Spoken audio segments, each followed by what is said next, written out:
Mardi 11 juillet 2017 s'est tenue une assemblée générale élective de l'UPLCI, Union des patrons de presse en ligne de Côte d'Ivoire, à la résidence Hôtel Le Mao. Objectif, élire un nouveau président à la tête de la dite association. Nous sommes ce matin à l'assemblée générale élective de notre union, l'Union nationale des patrons de presse en ligne de Côte d'Ivoire, la première union. Et nous sommes ici suite à la démission de notre président Driss Germain qui n'a pas terminé son mandat.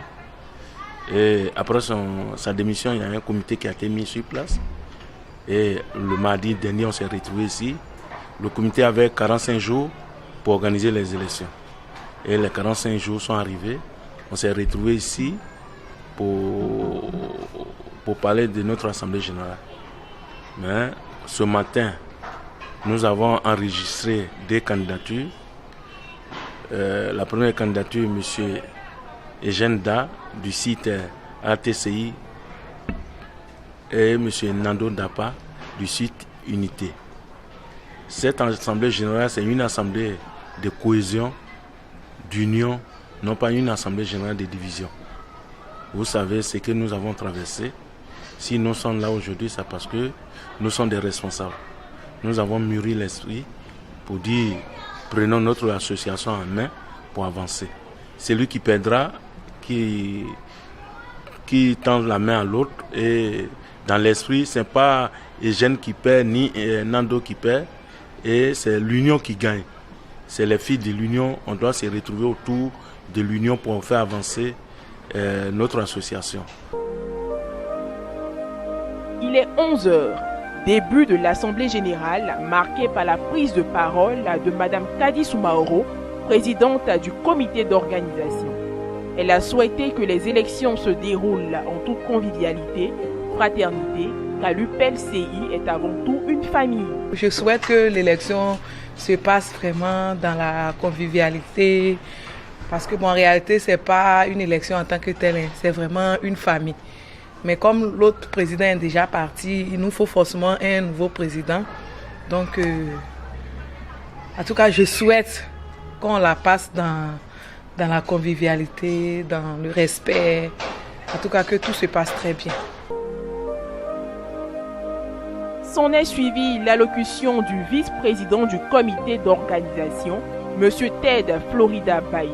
Après avoir fait le point des procurations de vote et atteint le quorum, la parole a été accordée respectivement à M. Eugène Nda, le premier candidat, ensuite à M. Nando Dapa, le second candidat. Soulignons que les critères de candidature ont été fixés, à savoir être propriétaire d'un site web, être à jour de ses cotisations au sein de l'association, s'acquitter d'une caution de 10 000 francs CFA. J'ai décidé d'être candidat à la tête de notre organisation que nous avons mis sur pied depuis 23 novembre 2015 parce que j'estime qu'il est important pour que je puisse quand même mettre à l'ouvrage ce que nous avons estimé nécessaire pour les membres. C'est-à-dire ce que nous avons pensé en créant cette organisation, nous estimons qu'il est temps de mettre en œuvre les projets que nous avons mûris pendant longtemps. En effet, pour revenir à l'UPLCI, nous avons estimé qu'il y avait un vide dans le secteur. Et pour nous, il était important de nous mettre ensemble pour que, en étant ensemble, on soit plus fort pour partager en même temps nos expériences, mais en même temps mutualisant nos forces pour devenir autonomes financièrement. Et donc, après avoir créé l'organisation, il était question d'exécuter le plan que nous avons mis en place, étape par étape. Bon, c'est ce qui a manqué parce que l'ex-président, pour moi, confondait précipitation et vitesse, ce qui a fait que peut-être qu'à un moment donné, nous ne sommes pas compris. Parce que nous avons voulu lancer la plateforme qui, pour nous, était une vitrine permettant de rassembler ou bien de recruter un peu d'argent pour que nous puissions partager. Ayant constaté qu'il n'a pas pu mener le bateau à bon port, de partir, de prendre le relais, connaissant bien le rouage et tout ce que nous avons mis en place pour permettre à l'organisation d'avancer. Et je compte bien compter sur votre soutien pour qu'ensemble, nous puissions conduire ce bateau-là, l'UPLC. Et pour dire qu'il ne s'agit pas d'élire pour moi un président. Il s'agit de mettre en place des organes pour qu'on puisse atteindre l'objectif que nous sommes assignés. C'est-à-dire, quand je dis qu'il ne s'agit pas d'élire un président, il ne s'agit pas de venir élire Nda ou bien d'élire Nando pour qu'on ne puisse pas avancer. Il s'agit, une fois porter le choix sur Nda ou bien Nando, il s'agit pour les membres que nous sommes d'être autour de cette personne élue. Parce qu'il ne s'agit pas de mettre quelqu'un et ne pas venir participer aux activités, de venir donner, comment on appelle ça, réflexion pour faire avancer notre organisation. Et pour moi, cela est important de relever. Parce qu'une fois à la tête de cette organisation, je ne promets pas le ciel, mais je vous promets quand même le bien-être pour chacun de nous. Parce que nous avons eu l'expérience en pilotant cet appareil, nous savons où nous sommes arrivés et qu'est-ce qu'il nous reste à faire. Voilà pourquoi aujourd'hui, je sollicite le suffrage de tous et je compte vraiment sur votre soutien pour y arriver. Merci à tous et pour votre... Je suis candidat. J'aime l'homme, comme je l'ai dit d'entrée. J'aime les associations. Je veux apporter mon expérience et mon expertise et ensuite ma compétence au rayonnement de l'UPLC et au bien-être de ses membres. Les actions que je souhaite mener, je voudrais permettre à tous les sites de l'UPLC d'avoir une carte nationale d'identité officielle. Créer une bonne solidarité entre les membres. Initier des formations qualifiantes et diplômantes pour tous les membres. Je veux mettre en place un fonds de soutien et de solidarité pour tous les membres. Faire la promotion de l'UPLC et de tous les sites qui la composent. Faire une gestion rigoureuse et transparente. Autant pour moi. Alors je veux signer des partenariats avec des organismes, avec des institutions et des entreprises. Je veux acquérir un siège pour l'UPLC et c'est fondamental. Ce sera un siège d'abord locatif avec la possibilité d'avoir un siège qui soit la propriété de l'UPLC à l'avenir. En attendant que chaque membre soit autonome dans la gestion et la maîtrise technique de son site à travers la formation que nous allons initier, à leur profit bien entendu, nous allons coopter un professionnel expert pour assister tous les membres dans la gestion de leur site, pour éviter les difficultés que nous rencontrons souvent. Nous allons avoir un tableau synoptique et signalétique des dates de renouvellement des sites, de sorte que la trésorerie se charge du règlement des sites à travers le fonds de solidarité et d'entraide que nous allons mettre en place, de manière à ce que les sites ne soient jamais coupés. Autre plan stratégique d'action. Au plan politique, bien que l'UPLC soit apolitique, par esprit de solidarité et d'entraide, nous pourrions apporter un appui à un membre ou à un proche qui veut briquer un poste électoral. Les nombreuses missions que nous allons effectuer et à travers les legs, les partenariats et l'organisation de nombreux forums, séminaires et conférences à Abidjan et de façon itinérante partout en Côte d'Ivoire. Je vais solliciter personnellement l'aide du FSDP parce que j'ai des amis là-bas. M. Kouadio, le directeur général adjoint, M. Camara, le directeur financier, je leur ai déjà parlé de ça, ils vont nous appuyer. Au plan culturel, un programme de visite de tous les sites touristiques en Côte d'Ivoire et ces visites seront médiatisées. Des voyages seront initiés en partenariat avec les représentants diplomatiques à l'effet de visiter certains pays d'Afrique et hors du continent. Au plan sportif, nous allons permettre à tous nos membres d'avoir des accréditations chaque fois qu'il y aura des compétitions internationales. Au plan social, une assistance accrue et spontanée à l'UPLC et à chacun de ses membres se trouvant dans une situation heureuse ou malheureuse. En conclusion, chers frères, chères sœurs, chers membres de l'UPLC, je suis candidat pour que l'UPLC évolue et aille toujours de l'avant dans la paix, la concorde et la solidarité. Je puis vous rassurer, chers membres, chers frères et chères sœurs, qu'avec moi, vous serez fiers d'appartenir à l'UPLC. Je serai digne de la tâche que vous allez me confier. Je serai à la hauteur pour défendre vos intérêts individuels et ceux de l'UPLC partout où je serai. Suite au discours des deux candidats, le processus de vote a démarré.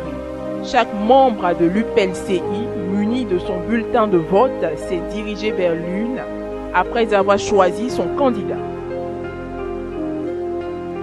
À l'issue du dépouillement, l'on totalise 18 voix, en l'occurrence 7 voix pour le candidat Eugène Nda, 10 voix pour le candidat Nando Dapa et un bulletin nul. En clair, c'est Nando Dapa qui a été élu nouveau président de l'UPLCI.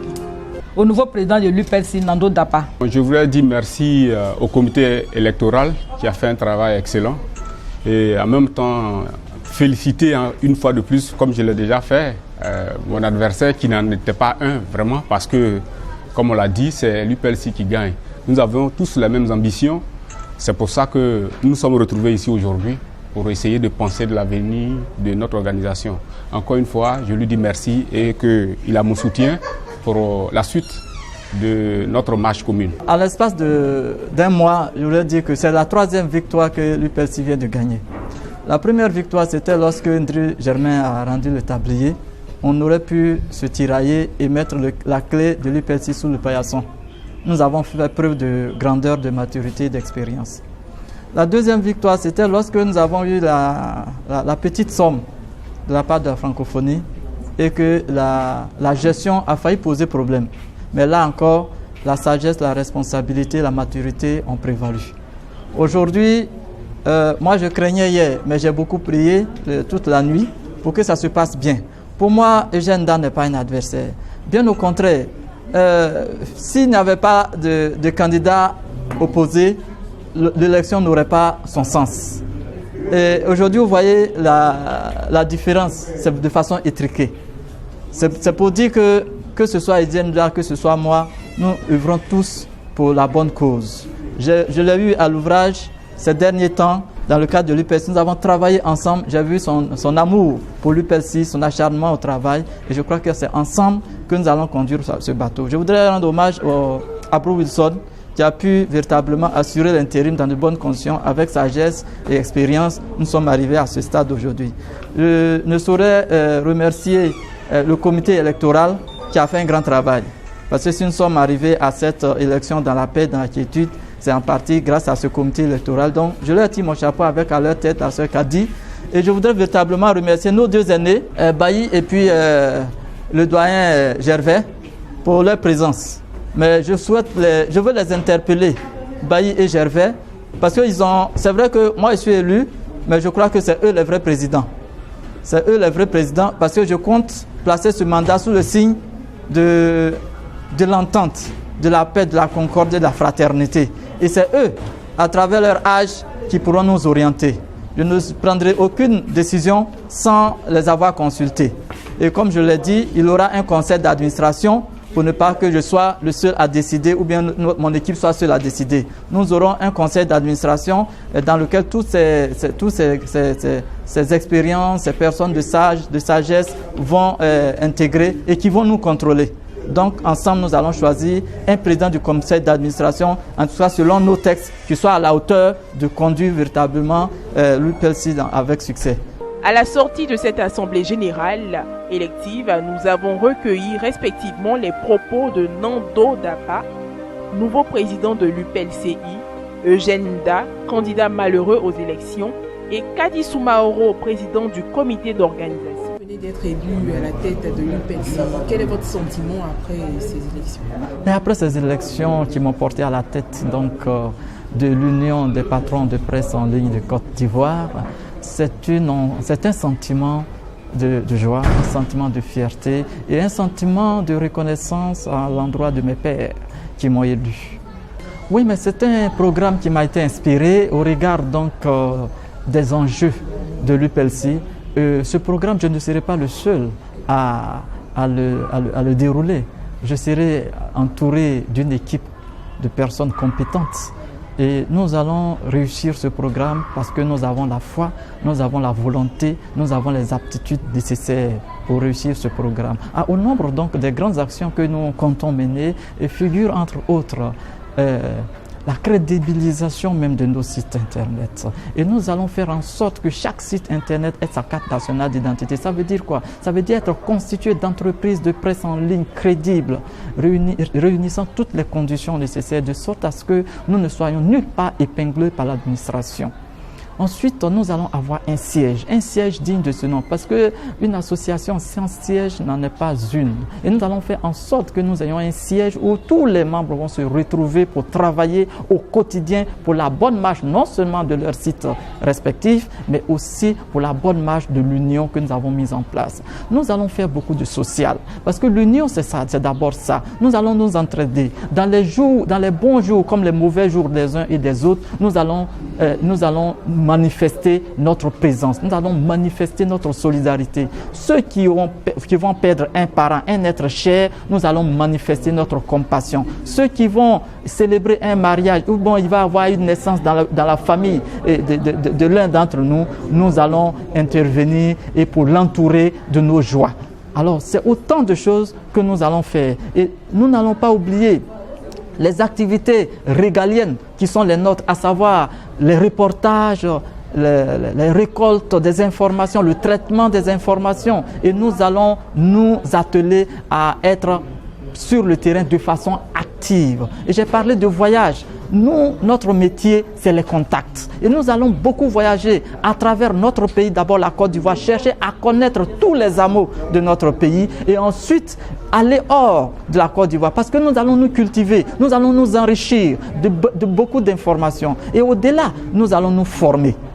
La formation, c'est indispensable parce qu'un journaliste qui n'a pas été bien formé, c'est un danger pour la société. Et à cela, nous allons tendre la main au Fonds d'aide à la presse, qui va nous soutenir dans toutes nos formations. Nous allons initier des formations qualifiantes et des formations diplômantes. Il y a certains parmi nous qui n'ont pas eu la chance peut-être d'avoir de gros diplômes. Alors c'est encore possible aujourd'hui. Nous allons signer des partenariats avec des grandes écoles pour permettre à ceux de ces membres-là de pouvoir avoir de grands diplômes. Vous savez, aujourd'hui, il y a beaucoup de jeunes qui sont dans la communication, qui veulent s'insérer. Et nous sommes des patrons de presse. Nous sommes des patrons. Nous n'allons pas aller faire les reportages. C'est ces jeunes-là que nous allons envoyer. Donc, nous allons recruter dans nos différentes entreprises des jeunes pour les former et les qualifier. Ensuite, il y a des jeunes aujourd'hui qui ont également des sites, qui veulent vraiment se promouvoir. Et nous allons aller vers ces jeunes-là. Nous allons les intégrer dans notre union. Quand nous allons les intégrer, ceux qui ont la formation, nous allons travailler ensemble. Ceux qui n'ont pas la formation, nous allons les aider à avoir la qualification nécessaire pour que nous puissions aller de l'avant. Parce que c'est important. Nous allons les former et nous allons faire en sorte que l'UPLC soit,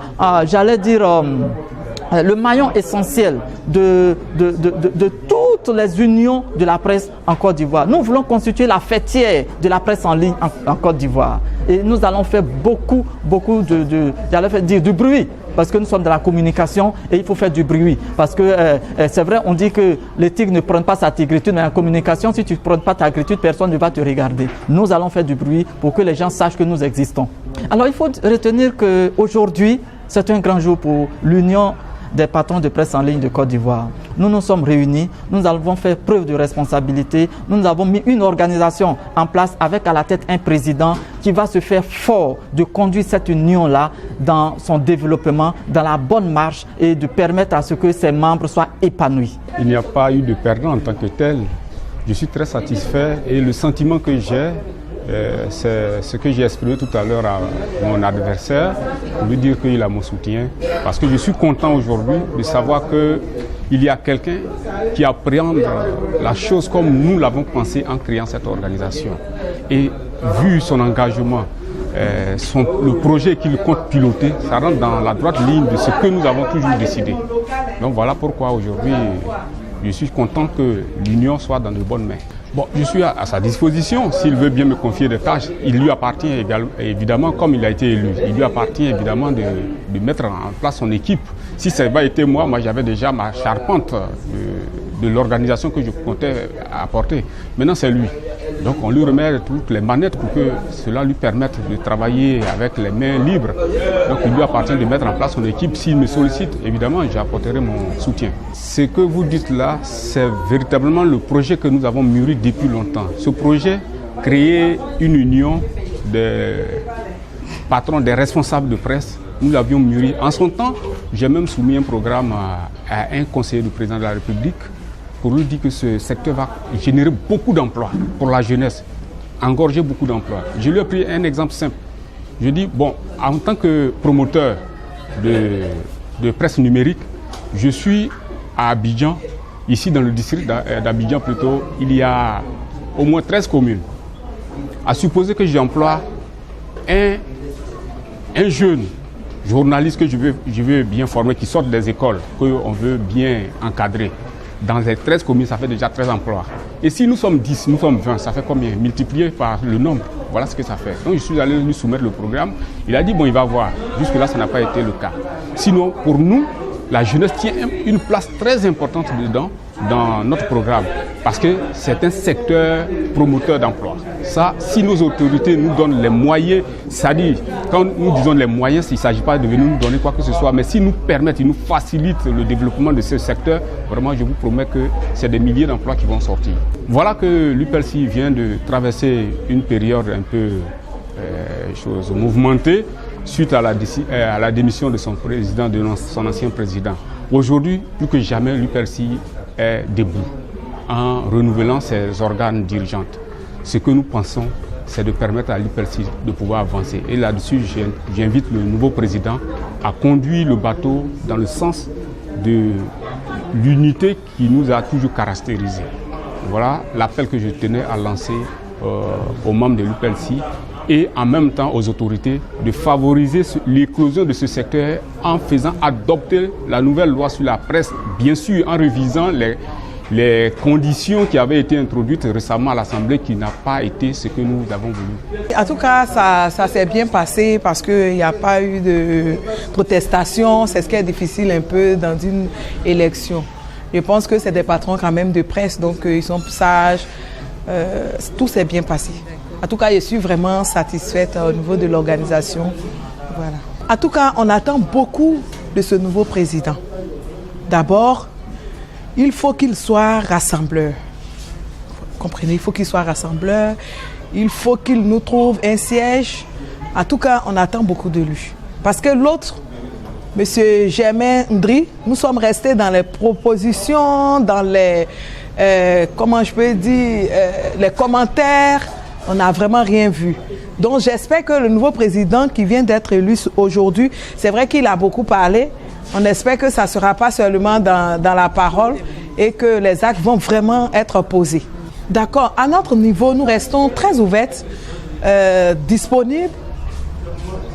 On pense que déjà, vous avez vu aujourd'hui, voilà, donc on a tout fait pour que les choses se passent bien, donc on ne peut que l'accompagner. Voilà, à notre niveau, c'est ce que nous allons faire. Les portes ne sont pas fermées, nous restons disponibles, voilà. Au niveau de notre intervention, ce que nous devons retenir, c'est que aujourd'hui vient de s'inscrire la vraie histoire de l'UPLCI. C'est dans une ambiance bon enfant, avec des ovations, accolades, félicitations, encouragements, que cette Assemblée générale élective de l'UPLCI a pris fin.